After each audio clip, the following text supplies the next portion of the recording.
Yo, welcome back to another video. Second upload this week. If you have not already checked out my previous video for the week, I uploaded an Anthony Davis build pretty much right after he got traded. If you do check out the video, I know he's wearing number 23. I have changed the number since. But Nikola Jokic is the build for this video. I made this build almost a couple months ago, back in December. It just has not seen the light until now. Pretty much spent a whole month moving, and in that span just caused me not to upload really. But it is finally out. And this build heavily inspired by Joey 2K. I was in the mood to make a center with some high pass, some decent rebounds so I could play Pro-Am, and I liked the template Joey had. Here's the build. Got 89 layup. We bumped it up to 90 for the gold physical finisher. We used cap breakers on rebound to get up to 96 for the Hall of Fame rebound chaser. I did offense higher just because offensive rebounds on center is so key to winning games. 84 defensive rebounds, still really good. We used another cap breaker on strength to get the gold brick wall, and I had an extra cap breaker, so we bumped up past the 94 gold bailout. Once I hit vet 2, probably not for another month or so, I'm gonna bump up the pass to 98 to get that legend dimer. You got 70 ball handle on this build. You get pro dribble styles, which is nice. You don't need to go as high as 70 if you want. 55 speed with ball as well. Also, you might look at the defense and be like, yeah, this is a very bad defensive build. I'm able to hold my own with it. You'll see some defensive clips in this video, but Jokic, not a huge defender, but this will get the job done for you. Here's all the animations I have. I would be nice to use the Jokic layup, but unfortunately I don't like some of the moves out of it. So we went with Giannis. You get some good Euro step animations. Darius Garland pass style, really good. You get that at starter 4. So if you're not starter 4, probably go with like Tyrese Halliburton. Used Fox. Conley's pretty decent.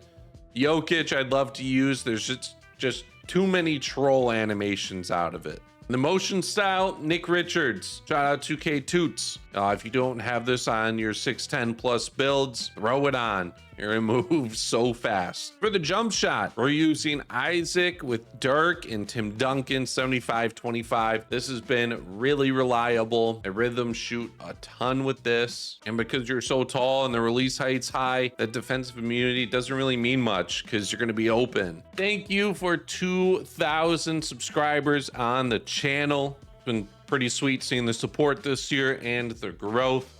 So appreciate it. As always, leave a like, subscribe, join the Discord if you have not already, and follow me on Twitch where I play a lot of solo rec and play on a variety number of builds. Now I got the gameplay portion of the video for you. A lot of gameplay. I got about 4 games worth of gameplay. And this first one, I think it's just like a lot of rebounding, a lot of different playmaking to show you how good this build is. I use this build in Pro-Am. Is this the Pro-Am meta center? No, but can it do its job? Yeah, it easily can do its job. You got the high rebound, and if you want, you could use your max +1 to get legend rebound chaser, because 99 rebound, big thing in Pro-Am. But 96 does a job, and the defense, as I talked about before, not as big of an issue. In Pro-Am, you're going to be guarding the corner. You aren't going to be matched up on anyone posting up, really. Your responsibility is to throw the ball down the court, and on defense, run out that corner, make sure you secure that defensive rebound, or go for like a last second block. Now for rec, oh yeah, this is like the build I use in the rec. I do have that Joel Embiid build. Now if I play a little more casually, the Joel Embiid build might get pulled out a little more. But for the most part, if I'm playing center in rec, I love that high pass. That 93 pass, Hall of Fame break starter. Oh, you just throw every perfect pass down the court. I'm eventually going to get Legend Break Starter as well with that 98. It's not needed. I think anything over 93 pass is just overkill in this game. Like it's just, I'm not going to say wasted attributes. It's just overkill. 93 should be the max you go just to maximize your build. So if you want to put cap breakers on pass to get up to 93, you usually can do that. But for the most part, if you want to go high pass, just go 93. If you're like a guard or something, 89, more than doable. I do have a couple 99 pass builds. They are a lot of fun.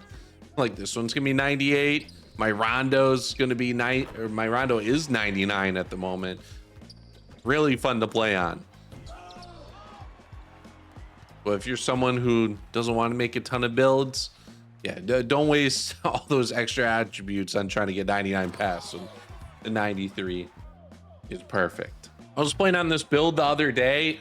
Oh my, I was going off. Shooting, rebounding, assists. I wish I got the gameplay on that, because even though I have 75 three-pointer, now that I've been rhythm shooting for a week or so now, like consistently, I rhythm shot earlier in the game, but it was like open shots only. Now I'm taking almost every shot, rhythm shooting. I feel unstoppable. I wasn't even on this build yesterday when I was playing, but playing Pro-Am, and I was on my Draymond Green build, 83 three-pointer, 73 mid-range. And it's gonna sound funny to like say out loud, but like I felt like I was in a flow state rhythm shooting. For those who don't know, it's like when you play actual sports, it's like when people go off in games, they enter what's called like a flow state.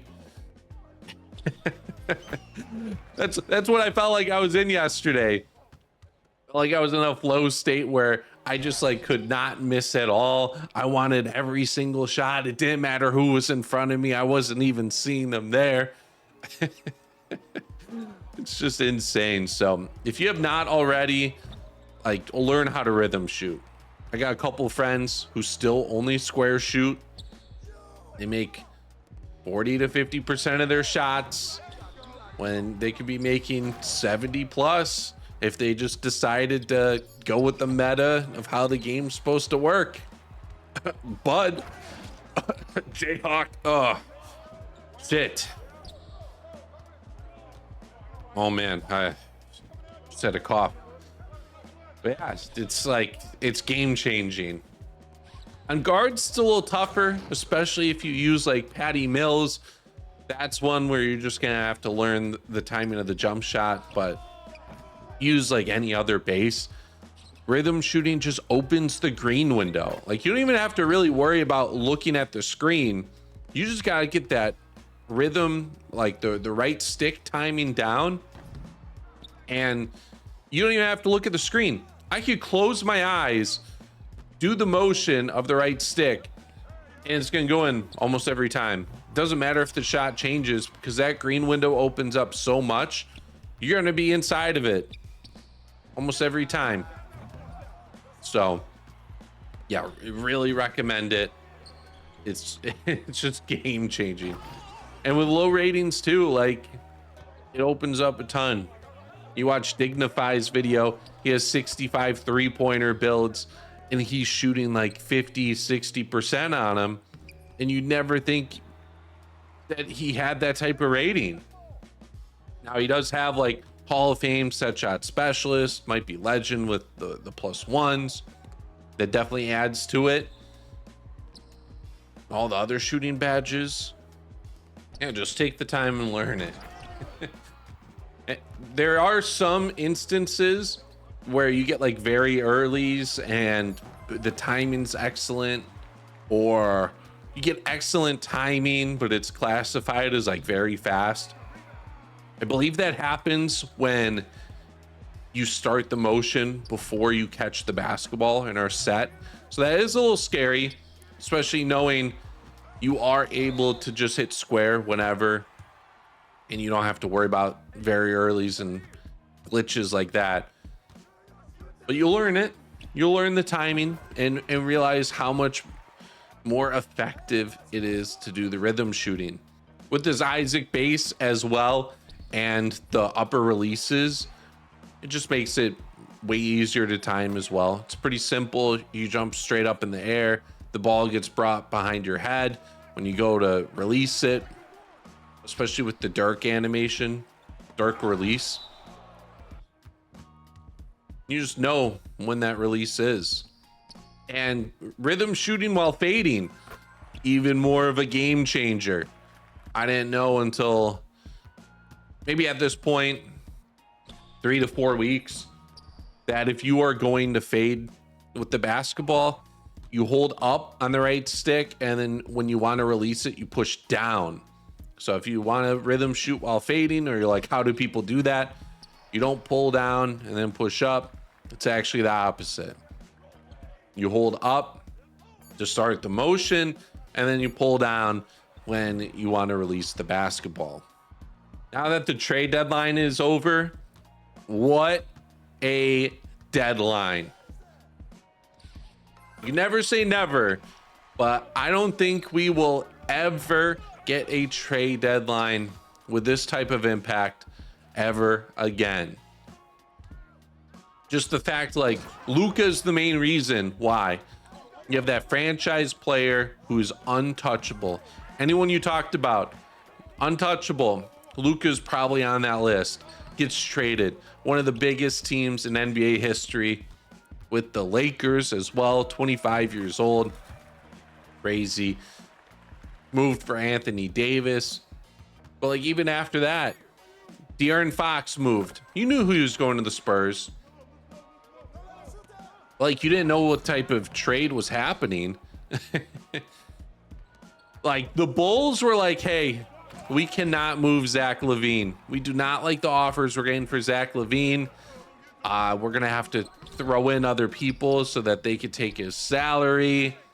We might have to provide some of our own picks. And they heard of this De'Aaron Fox deal, and they're like, hey, Kings, you want Zach LaVine for free? You want Zach LaVine for free? Take him. Which is like crazy. Like, a player like Zach LaVine, people might not like the salary too much, but he's like a bucket. There had to have been some person out there, like the Warriors probably would have been way better off with Zach LaVine as opposed to Jimmy Butler. They could have got Zach LaVine and maybe Vooch, but no. De'Aaron Fox goes to the Spurs. That duo with Wemby and him are going to be nice for the future. And then the Kings, they get Zach LaVine pretty much for free in the deal from the Bulls. And the Kings now have a pretty much Bulls-esque team. They have DeMar DeRozan again, Zach LaVine, and then they got a European center with Domantas Sabonis, which is pretty funny.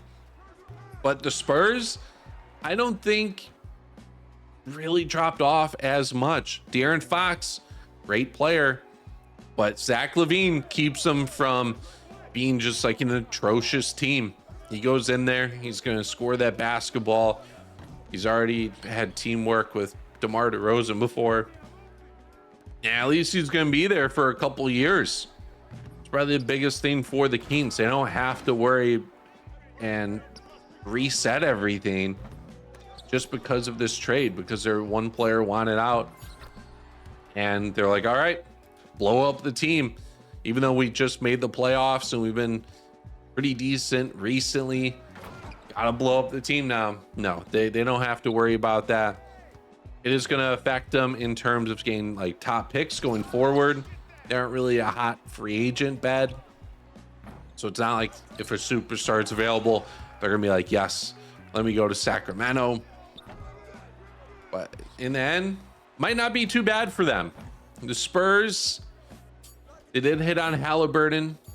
They did hit on De'Aaron Fox, but when you talk about draft busts and just drafting in general, the Kings have not had too great of a history over time. So who knows? We'll see how the Kings do over the next few years. We're coming to the end of the video now. If you did enjoy the gameplay, as I said earlier, make sure you leave a like. Let me know if you've made a build like this on the game. If you've made it this far, I appreciate you. I will catch you in the next one.